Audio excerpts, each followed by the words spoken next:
Oleh karenanya para pemirsa, kita ini tidak pernah diperintahkan oleh Allah Subhanahu wa taala untuk melawan daripada iblis serta bala tentaranya, dalam hal ini syaitan laknatullah alaihim.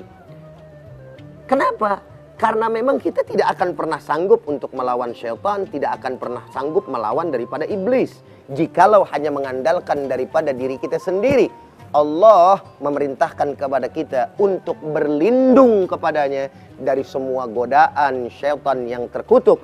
Dalam kalimat yang biasa kita baca, a'udzubillahi minasyaitonir rajim.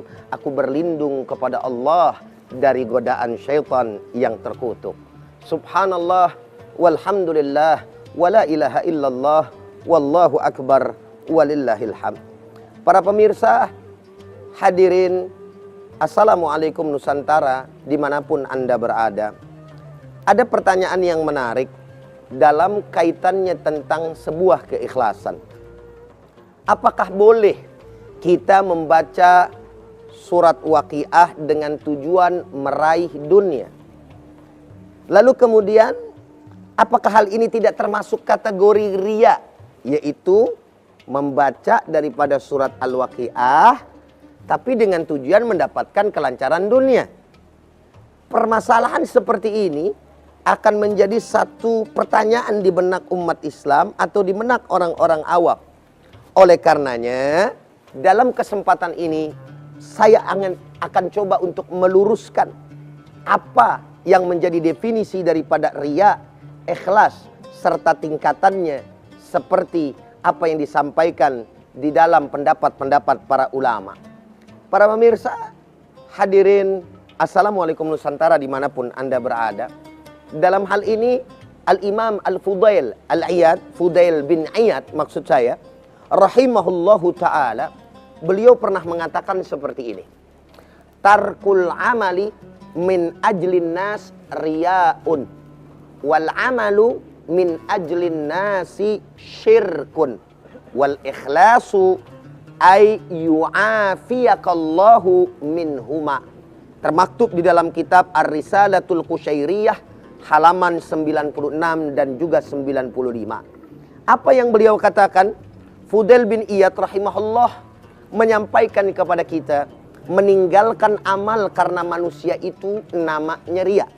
Sekali lagi saya sampaikan, meninggalkan amal karena manusia itulah yang disebut riya. Kok bisa seperti itu? Begitulah adanya para pemirsa. Umpama contoh, saya sholat dikata nggak bener. Saya sholat dikata cuman belagak doang. Sholat salah, nggak sholat salah. Udah dah, mendingan saya kagak sholat. Nah, ada orang-orang yang seperti itu. Itu merupakan satu contoh yang amat sederhana, ya, yang senada apa yang disampaikan oleh Al-Imam Fudail bin Iyad. Jadi kita tidak boleh, walaupun orang mengatakan apapun kepada kita, menjelekkan apapun kepada kita, tidak boleh bagi kita untuk meninggalkan daripada sebuah perbuatan ibadah karena apa yang disampaikan oleh manusia. Ketika kita melakukan hal yang sedemikian rupa, berarti kita termasuk orang-orang yang riya. Lalu dilanjutkan oleh beliau, dikatakan wal amalu, dan beramal saleh min ajlin nas, untuk tujuan dilihat oleh manusia, syirkun, merupakan sebuah kesyirikan. Minimal ini merupakan syirik asghar atau syirik yang kecil. Sehingga oleh karenanya tidak boleh kita beribadah kepada Allah karena ingin dipuji oleh manusia. Umpamanya ada seorang mantu, sholat mah sholat bagus, tapi lantaran kagak ada mertuanya, sholat mah biasa aja. Namanya emang tiap hari udah begitu. Baca Fatihah ngebut, baca surat pendek ngebut pula, saudara. Emang romannya mau buru-buru, kebiasaannya begitu kan, saudara. Tahu-tahu lagi sholat maghrib umpamanya, oh ada mertua ketok pintu dari depan, saudara. Lalu kemudian yang tadinya biasa saja, dia ngebut-ngebut, berubah.